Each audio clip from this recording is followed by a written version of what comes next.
Once upon a time in a kingdom, far, far away, there lived a young man who lived in a big mansion with his family. The young man had inherited the old mirror from his grandmother's attic. The mirror was tall, ancient, and cracked at the edges, and its frame was carved with strange symbols. One day, while arranging the room, he noticed that the carvings on the mirror frame seemed to twist and writhe as though they were alive. He dismissed it as a trick of the light and went about his business. But as the days passed, he couldn't shake off the feeling that he was being watched. Every night when he would retire to bed, he could have sworn he saw his reflection blink slower than he did. Sometimes he would catch a glimpse of his reflection smiling, but when he turned back to look, his face was neutral. Then one evening, he walked away from the mirror to get something from another room. But when he returned, he found that his reflection was still there. At first he thought it was just an after image, but then it moved. It stepped out of the mirror and looked at him with eyes full of malice. And that's when he realized the mirror wasn't showing him anymore. It was showing something trying to take his place. The air grew colder and the reflection started to speak.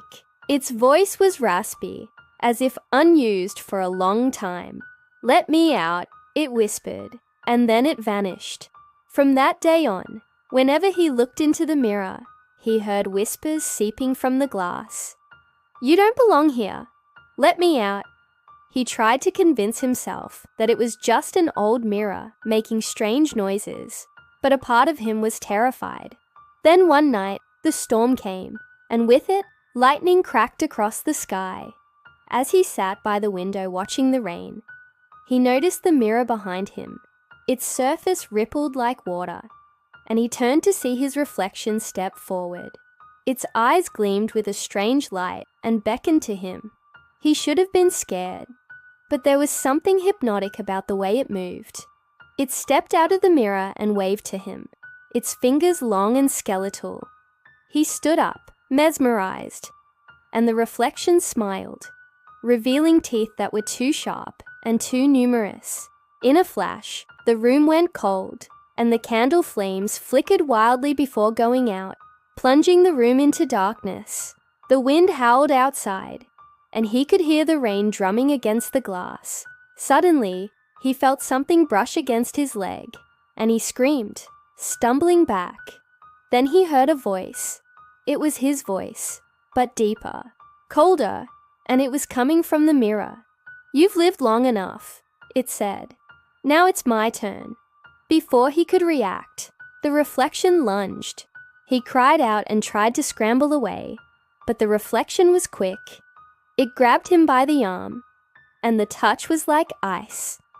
It pulled him towards the mirror, and he resisted, kicking and screaming, but it was no use. He felt himself being pulled into the darkness, and then he heard his own scream, echoing behind him as he was dragged beyond the mirror's surface. When he finally stopped moving, he was lying on the floor of his room, and the mirror was as still as ever. The glass was fogged over, and when it cleared, his reflection was staring back at him blankly. Shaking with fear and disbelief, he got up and ran to the mirror, but his reflection was unchanged, looking back at him innocently. He smashed the glass with a vise, but his hand went through as if the mirror was made of air. Panicked, he tried to break it with a chair, but it was as if he was attacking nothing. Struggling to breathe, he backed away, his heart pounding in his chest. He wanted to scream, to make sense of what had happened, but no sound came out. He stumbled out of the room, desperate to escape the suffocating terror that seemed to be seeping out of the mirror. As he fled, he could have sworn he heard a triumphant laugh echoing behind him. But when he looked back, there was nothing there. The mirror stood silently in the corner, its surface like a still pond reflecting his shaken image. Days turned into weeks, and he tried to move on. He told himself that what he experienced was just a figment of his imagination, a trick of the candlelight and shadows. Yet he couldn't shake off the feeling that something was terribly wrong. The mirror became an obsession. He would find himself staring at it, searching for any sign of movement, any indication that what he had experienced was real.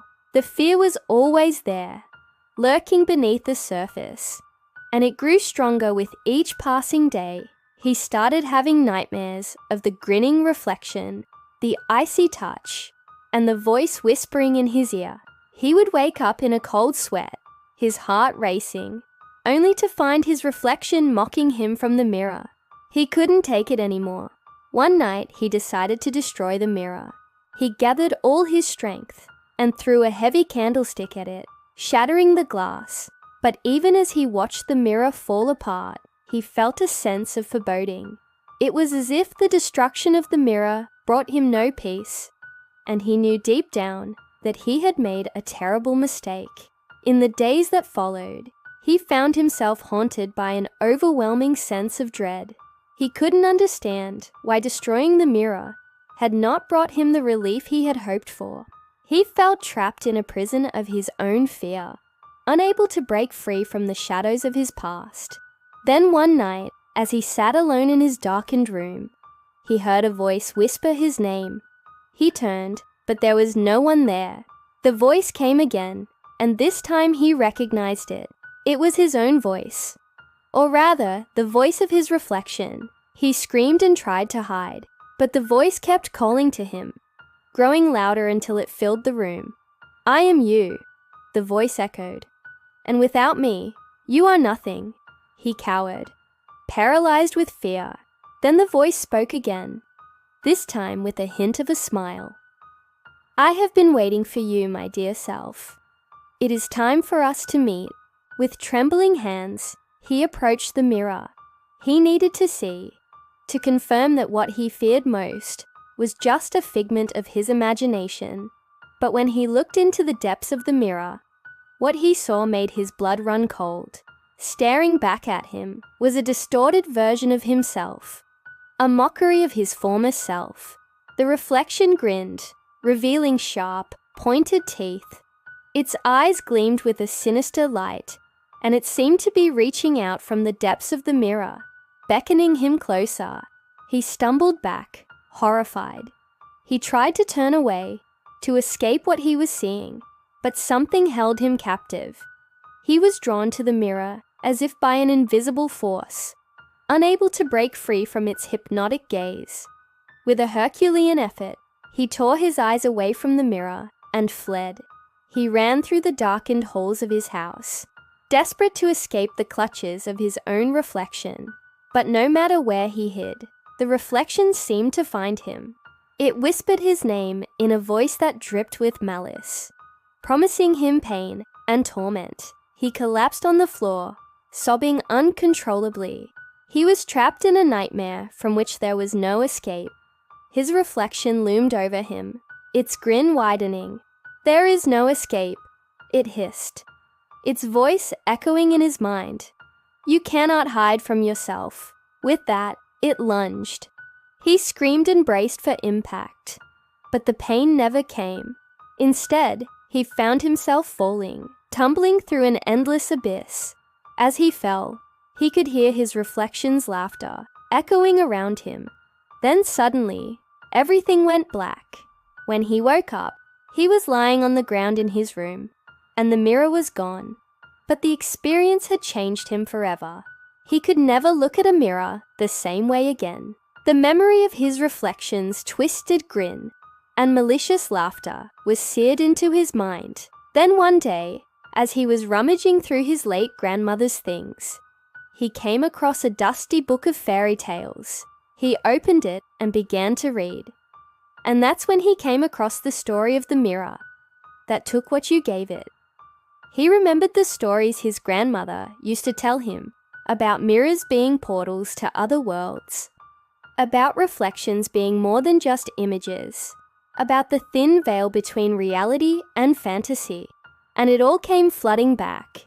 The whispers, the icy touch, the promise of release. He had given his reflection power, and now it had taken him.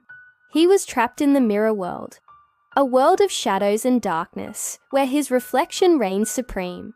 He was surrounded by the remnants of his former life, the shattered pieces of the mirror scattered around him. He stared at his reflection one last time in a shard of glass. It was normal again, unchanged, unaware of the horrors it had inflicted. And he finally understood. The scariest prisons are not built with walls, but with fear inside our own mind. If this story made your blood run cold, don't forget to like, share, and subscribe for more chilling tales every week. Until next time, may your nightmares be short and your mirrors stay in frame.